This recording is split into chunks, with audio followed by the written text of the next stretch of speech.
Bom, hoje eu estou conversando com o Eduardo, também nessa sequência, sobre o ciclo de estudos em torno do Código de Processo Civil. Do atual Código de Processo Civil, do novo Código de Processo Civil. A cada conversa a gente tem uma abordagem um pouquinho diferente. A abordagem de agora é no sentido de que existem as normas processuais, mas tem as pessoas que vão aplicar as normas processuais. Tem a organização, a estrutura e o funcionamento da justiça. Fala um pouquinho sobre isso, Eduardo, você que tem tantos títulos. Fala dos teus títulos também. Imagina, só para deixar claro, é um prazer, uma honra imensa estar aqui com o Dr. Hélio Oren. Eu que comecei na Justiça Federal pela porta do TRF5, do concurso do fim de 2006, início de 2007, tomei posse, comecei minha carreira como substituto na 5ª Vara Federal de Natal. Já ouvia falar de Vossa Excelência e sempre de maneira muito galharda e com vários elogios. Obrigado. E obviamente que voltar a Recife, eu já sou juiz federal em Ribeirão Preto, Perfeito. ainda substituto, lá atuo na 7ª Uma das Vara. primeiras sessões em São Paulo, uma das primeiras subseções. A primeira subseção judiciária do Brasil interiorizada foi de Ribeirão Preto. Ribeirão Preto. E em São Paulo eu me formei pelo Largo São Francisco, lá fiz especialização, mestrado e sou doutorando pela PUC de São Paulo na área de processo civil.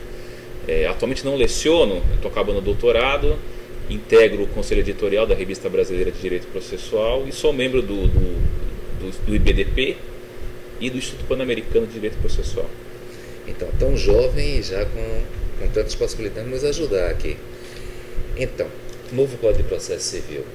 Tem lá alguns livros. Aí se fala, dentre os livros, uma espécie de um livro geral, que seria um livro de apoio comunicando o direito processual com o direito constitucional. O que é que tu achas disso?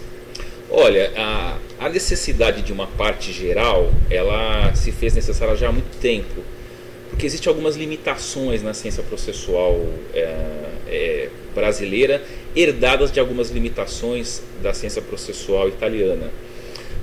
Basicamente, a teoria geral do processo civil, ela foi construída a partir e limitada às fronteiras do processo de conhecimento. Não sem razão, o CPC de 1973 acaba tomando de empréstimo o livro do processo de conhecimento como a sua parte geral, o que gera um sem número de inconvenientes. Por exemplo, isso de certa forma atravancou, dentre outras coisas, o bom desenvolvimento científico do processo cautelar. De certa forma, isso também atravancou no Brasil o bom desenvolvimento científico do processo de execução, porque sempre se fez uma leitura cognitivista desses âmbitos processuais, não respeitando as particularidades próprias a esse tipo de processo. De certo, por exemplo... E te interrompendo um pouco e já pois colocando. não. Processo de execução. Assim como você, eu sou juiz. Eu acho que é uma falha grande no nosso sistema.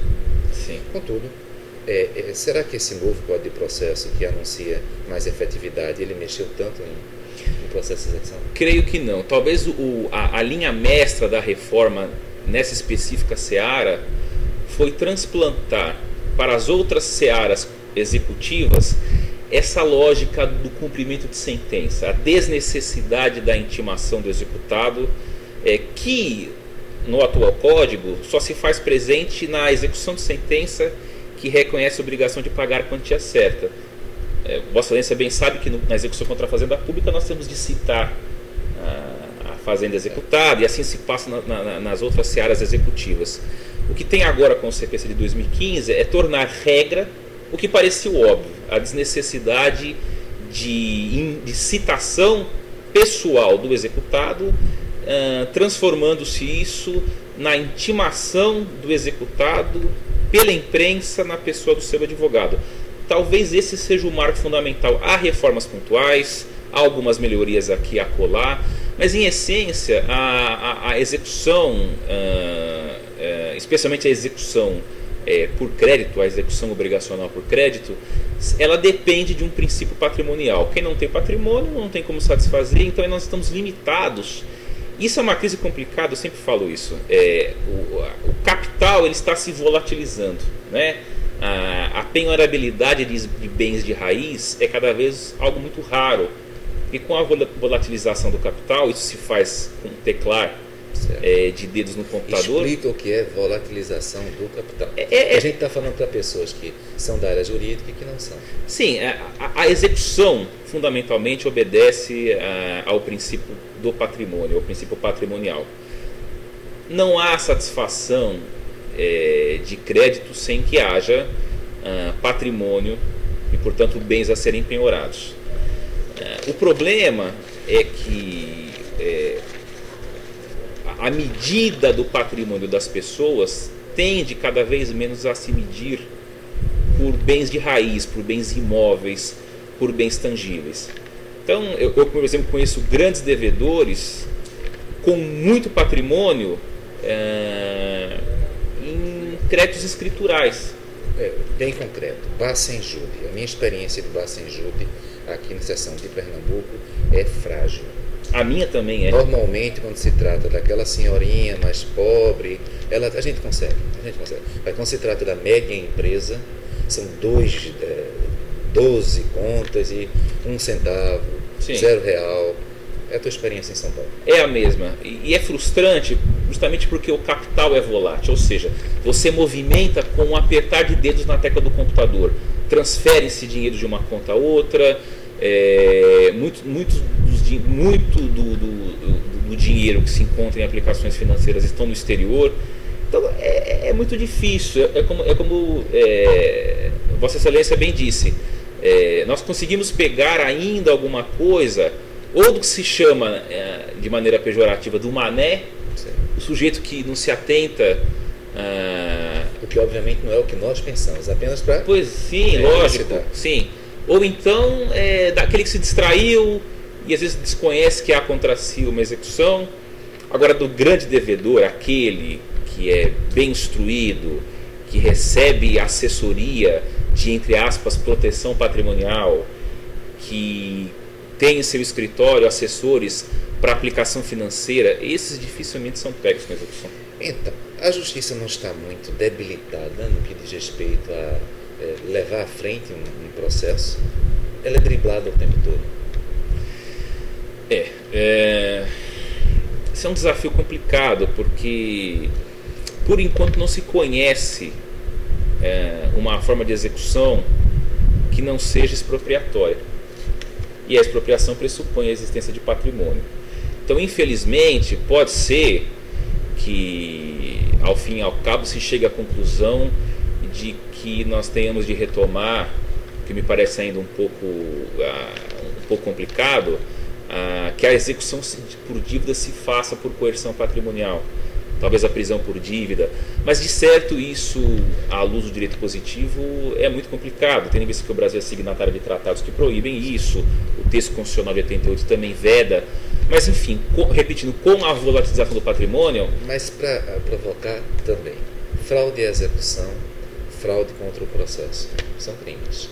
Sim. E nós não temos ainda, penso eu, uma estrutura para levar à frente essa pessoa, esse devedor que simplesmente volatiza, desaparece com os valores, porque a execução é feita em benefício do credor, pelo modo menos gravoso para o devedor, mas em benefício do credor. E a gente tem carências na Justiça Federal e, salvo engano, também na Justiça Estadual. Justiça Estadual de São Paulo, você tem notícias, ela tem estrutura para fazer esse acompanhamento? Olha, eu desconheço, mas o que eu ouço dos colegas da Justiça Estadual são os mesmos reclamos, as mesmas dificuldades, as mesmas perplexidades. De qualquer forma, assim, a experiência que eu tenho como juiz federal, desde Natal até agora em Ribeirão Preto, passei por Corumbá, Ponta Porã, enfim, Santo André, é que, em alguma medida, a reforma da execução instituída pela Lei 11.232 de 2005 trouxe um pouco mais de efetividade, de eficácia e de eficiência.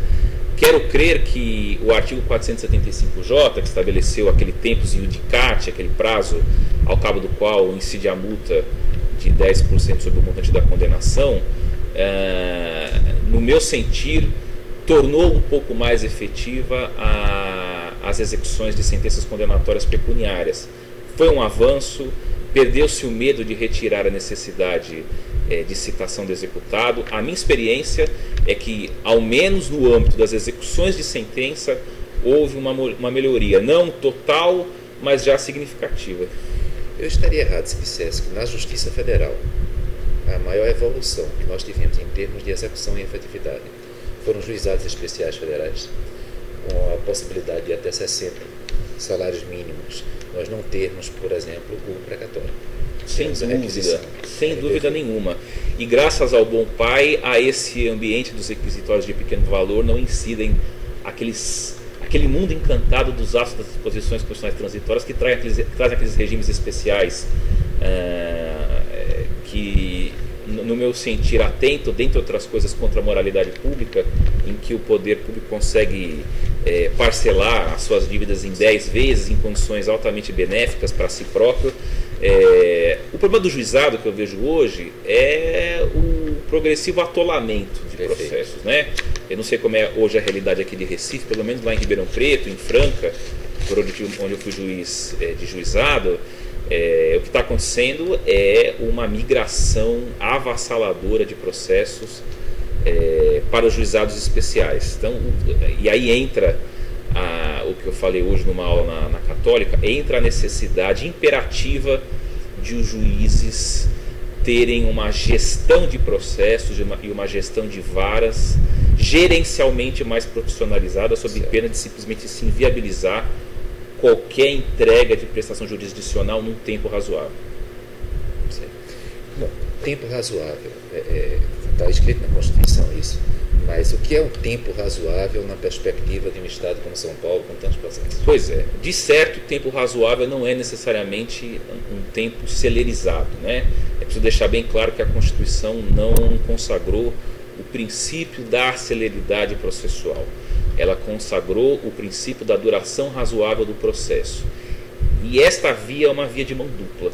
Ser razoável pode eventualmente significar um tempo mais curto do que aquele que seria dado por um procedimento comum. No entanto, pode ser que o tempo razoável seja um tempo mais longo do que aquele comumente dado por um procedimento comum. Então, por exemplo, eu sempre gosto de trazer à baila o caso de uma ação civil pública partida de um inquérito público civil que foi instruído pelo Ministério Público durante, por exemplo, 5 anos. Né?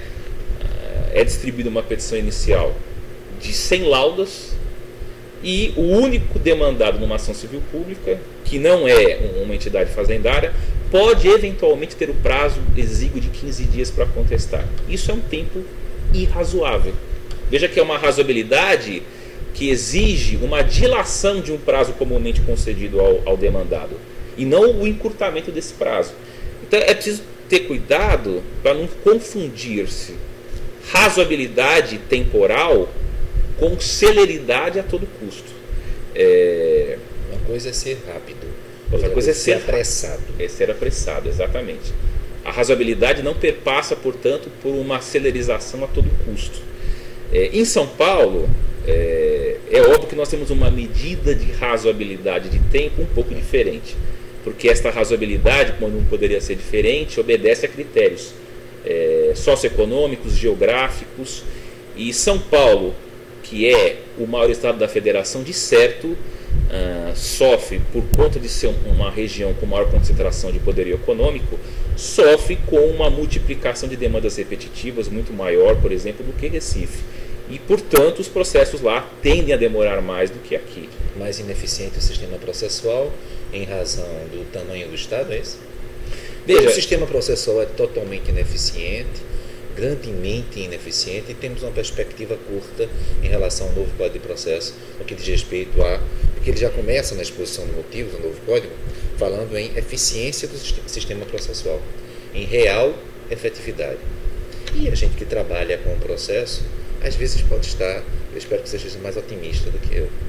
Está mais otimista? Não. E não estou por várias razões. É bem verdade que o novo código importou técnicas que, em tese, dariam um maior rendimento de produção. Por exemplo, no texto do CPC que foi aprovado, a previsão de acordos de procedimento, a previsão, por exemplo, de calendarização das etapas processuais, que nada mais é do que evitar-se a intimação pela imprensa para a prática de atos e colocando no lugar um calendário, uma tabela temporal em que cada ato do processo fica vinculado a uma data. Isso funcionaria muito bem, como realmente funciona, por exemplo, em países como Inglaterra, Estados Unidos e Noruega, porque lá os juízes fazem esta audiência prévia para a celebração desse acordo invariavelmente em todos os processos. Então, como a quantidade, como o acervo de processos desses países é relativo. Eduardo, eu pondero com o seguinte: eu estudei 4 anos na Europa e a minha experiência do sistema processual europeu é muito diferente do sistema processual brasileiro. Essas transposições, às vezes acríticas, do direito estrangeiro, que o direito brasileiro comumente faz, isso não é de agora. Sim. Você acha que, se já não deu certo no passado, pode ter como dar certo no futuro? Eu vou dar um exemplo simples de como o CPC de 2015 incorre nesse erro. Eles importaram a figura da estabilização da tutela antecipada.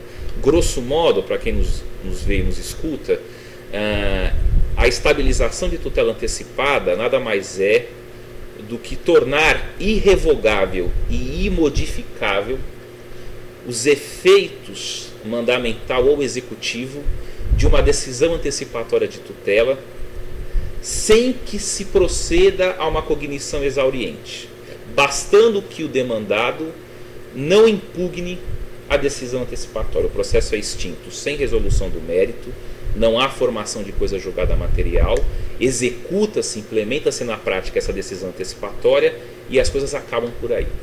Isso funcionou muito bem na França por meio da jurisdição de référé, em que se estima que 70% dos processos acabam como estabilização dessas liminares. Mas nós temos um problema em relação ao direito francês, ao meu ver, muito grande. Pois é. Aqui, Justiça Federal. Na França, as pessoas de direito público, vou chamar assim, elas não são julgadas pelo Poder Judiciário. Exatamente. E veja só, mas pela própria administração, a exemplo de Portugal. Você tocou no ponto que eu ia adentrar. Transplantar isso para a Itália, lá não funcionou. Porque o jurisdicionado italiano, geralmente o réu, recorre de tudo e contesta de tudo. Então criou-se um aparato doutrinário sofisticado para explicar no Instituto, que é difícil, é complexo, mas de pouca aplicação prática. No Brasil, como Vossa Excelência bem pontuou, não só os nossos demandados têm uma cultura protelatória maior, certo. Aqui se agrava e se contesta de absolutamente tudo. E se não tiver agravo, também tem um mandado de segurança, pois é. a correição, pois é. A reclamação. Enfim. E como nós temos um problema dificílimo, como é que você transplanta a estabilização de tutela antecipada para feitos em que o réu é a fazenda pública? E veja que medida a Justiça Federal. Veja que interessante.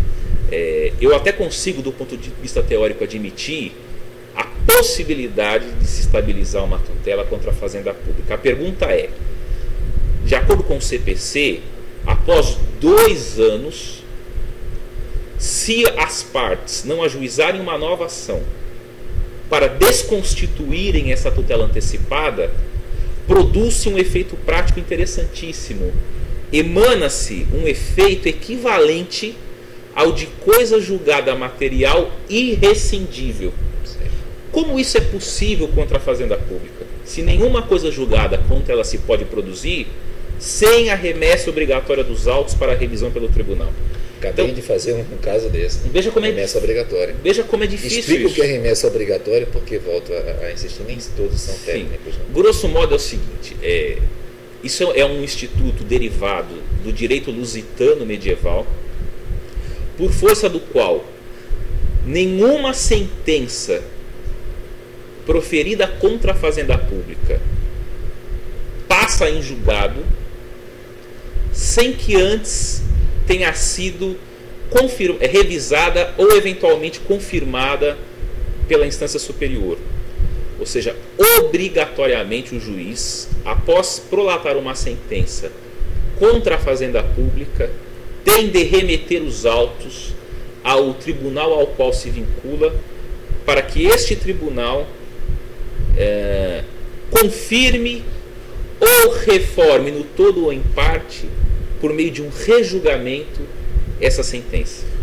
Talvez não seja tão ruim assim, porque até 60 salários Os mínimos, sim. não é? Aquelas matérias também já reiteradamente decididas com súmula vinculante, alguma coisa nesse sentido. Isso é um número razoável. Sim. Mas perceba-se que fora esses aspectos de exceção, Pois é. é um problema. Então nós vamos ter um problema que como é que nós vamos harmonizar a figura do reexame necessário com a estabilização de tutela antecipada, que, repito, como bem disse Vossa Excelência, em Itália e França, causas fazendárias são submetidas a um contencioso administrativo, que é um órgão jurisdicional não judiciário. Assim como em Portugal. Assim como em Portugal também, em outros países. Então, a mim me parece que essas importações foram feitas, foram inseridas no texto do novo código de uma maneira um tanto irrefletida. Eu quero crer que a estabilização num país em que já se recorre de tudo acontecerá em casos raríssimos, porque se antes as pessoas já recorriam de tudo, agora é que vão recorrer para evitar. E aí me remete ao seguinte: os ministros Atos, Guzmão Carneiro e Salto Figueiredo Teixeira, eles participaram das reformas. Essas reformas vêm ocorrendo desde 92. Sim. Não é? Haveria necessidade de um novo código? Entendo eu que não. Certo. E por vários motivos. Em primeiro lugar, o argumento de que o CPC brasileiro de 73 se tornou uma colcha de retalhos não me parece um argumento forte. Porque todos os países do mundo reclamam que os seus códigos de processo civil são colchas de retalho. O mundo está muito dinâmico, o curso da história cada vez mais acelerado, o dinamismo de uma economia de mercado globalizada é de tal monta que qualquer diploma legal perece de maneira muito rápida. O custo de um código de processo civil é muito alto. Todos os operadores do foro, advogados, juízes, promotores, procuradores autárquicos, fazendários, enfim, serventuários da justiça, é uma gama imensa de pessoas que terão de atualizar-se, terão de refazer os seus despachos, os seus modelos e minutas de decisão interlocutória de sentença. O custo... Isso não é pouca coisa. Isso não é pouca coisa. Veja que... Quem trabalha numa secretaria de vara, como você, Pois é. sabe que isso, ou que se não seja numa secretaria de vara, mas num tribunal, Pois é. não é? Uma secretaria de turma. E como nós trabalhamos nós trabalhamos hoje, especialmente quem lida com a Justiça Federal e com as varas de fazenda pública estaduais, nós lidamos com uma justiça que cada mês trabalha sob regime de produção fordista. Exatamente. E se não é assim, nós não damos conta da avalanche de acervos que nos acometem diariamente. E isso eu queria também que a gente esclarecesse. Produção fordista. Em princípio, eu imagino que você esteja falando no sentido de que cada funcionário faz uma determinada parte do processo. Sim. Impulsiona uma determinada parte do processo. Mas com o PJE, nós estamos também exigindo dos funcionários que eles consigam entender todo o processo. O que para mim vem sendo um exercício tremendamente difícil. Sim, é muito tremendamente complicado. difícil. Então, quando você institui um código novo, em primeiro lugar, você obriga um contingente gigantesco de pessoas a se atualizarem. Em segundo lugar, para a administração da justiça, cada vez mais gerencializada, o custo de atualização dos nossos formulários, das nossas minutas, é algo que leva um tempo inimaginável. Ademais, como eu bem disse, os códigos se desatualizam de uma maneira muito rápida. Eu não tenho a menor dúvida de que esse CPC de 2015, ao cabo de 15 anos, se não menos, talvez em 10, já começará a sofrer reformas setoriais. Talvez até não estejamos mais na era dos códigos. Sim. Vale a pena refletir sobre isso. Outra coisa que me parece interessante, eu tenho para mim que uma releitura do Código de Processo Civil à luz da Constituição Federal de 88 ainda não terminou. Certo. Eu creio que o potencial hermenêutico do texto de 88 ainda não foi exaurido. Acho que ainda haveria muita lenha dogmática para se queimar. Até porque é uma Constituição com quase 100 emendas. Pois é. E cada emenda maior do que a outra com disposições transitórias. Eu não conheço isso no mundo. Uma Constituição que tem cerca de 100 emendas e cada emenda com disposição transitória. Sim. E veja, doutor Hélio, que coisa interessante. Há institutos de alto impacto social nesse Código de Processo Civil.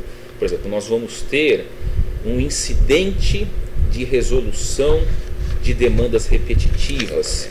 Nós vamos ter a figura polêmica da assunção de competência. Nós vamos ter o que me parece inconstitucional, porque não há previsão constitucional, um sistema de precedentes obrigatórios. Quero crer eu que a melhor fórmula para se introduzirem esses institutos no Brasil seria o veículo das leis processuais temporárias experimentais. Certo. Eu acho que seria muito interessante, por exemplo, adotar um instituto como esse, do incidente de resolução de demandas repetitivas, por meio de uma lei de vigência temporária que obrigaria a comunidade forense a observar o seu funcionamento empiricamente, coletando dados estatísticos e, ao cabo da sua vigência temporária, fazermos um juízo crítico. Esse instituto funcionou bem ou não? Se funcionou bem, poderíamos incorporá-lo ao CPC de 73. Se funcionou mal, é uma experiência malograda, não vamos adotá-lo. Se há é inconclusivo, então vamos prorrogar por mais um ano, extrair mais material. O que eu não consigo entender é essa sede autoritária de se costurar em gabinete soluções mágicas e nos fazer engoli-la sem a possibilidade de saber de antemão se isso vai funcionar na prática ou não.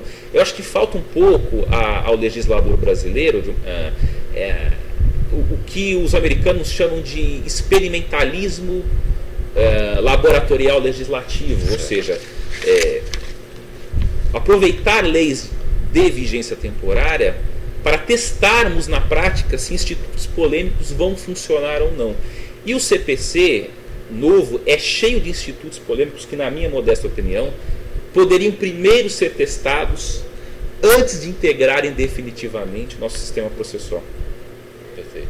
Por exemplo, a questão da uniformização da jurisprudência. Eu te pergunto, você estava falando da estabilização.